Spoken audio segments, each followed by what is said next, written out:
श्रीदिव्यदुर्गाष्टकम्।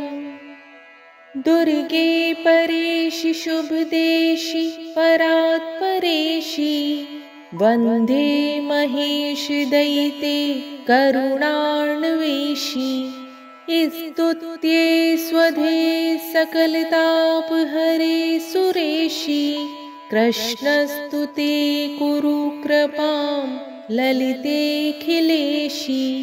दिव्ये नुते श्रुतिशतैर्विमले भवेशि, कन्दर्पदार्शतयुन्दरी माधवेशि।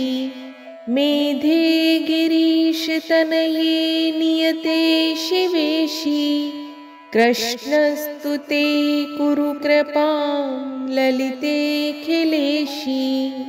रासेश्वरी प्रणततापहरे कुलेशि, धर्मप्रिये भयहरे वरदाग्रगेशि। वाग्देवते विधिनुते कमलासनेशि, कृष्णस्तुते कुरु कृपां ललितेऽखिलेशि। पूज्ये महावृषभवाहिनि मङ्गलेशि, पद्मे दिगम्बरी महेश्वरी काननेशि।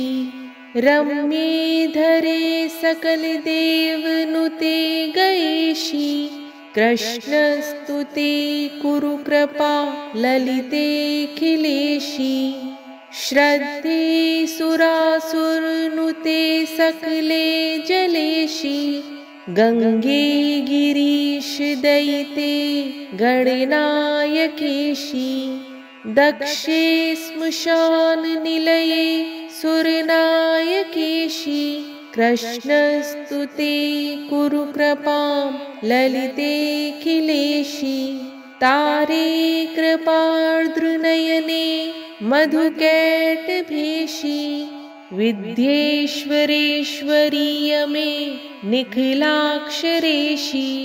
ऊर्जे चतुस्तनि सनातनि मुक्तकेशि, कृष्णस्तुते कुरु कृपां ललितेऽखिलेशि।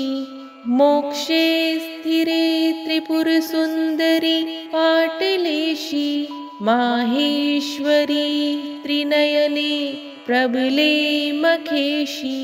त्रष्टे तरङ्गिणी बले गतिदे ध्रुवेशि, कृष्णस्तुते कुरु कृपां ललितेऽखिलेशि। विश्वम्भरे सकलदे विदिते जयेशि, विन्ध्यस्थिते शशिमुखी क्षणदे दयेशि। मातः सरोजनयने रसिके स्मरेशि, कृष्णस्तुते कुरु कृपां ललितेऽखिलेशि। दुर्गाष्टकं पठति यः प्रयतः प्रभाते, सर्वार्थदं हरिहरादिनुतां वरेण्यां। दुर्गासु पूज्यमहितां विविधोपचारैः, प्राप्नोति वाञ्छितफलं न चिरान्मनुष्यः। इति श्रीमद्परमहंसपरिव्राजकाचार्य श्रीमदुत्तराम्नाय ज्योतिष्पीठाधीश्वर जगद्गुरु शंकराचार्य स्वामी श्री शांतानंद सरस्वती शिष्य स्वामी श्रीमदनंतानंद सरस्वती विरचितं श्री दुर्गाष्टकं सम्पूर्णम्।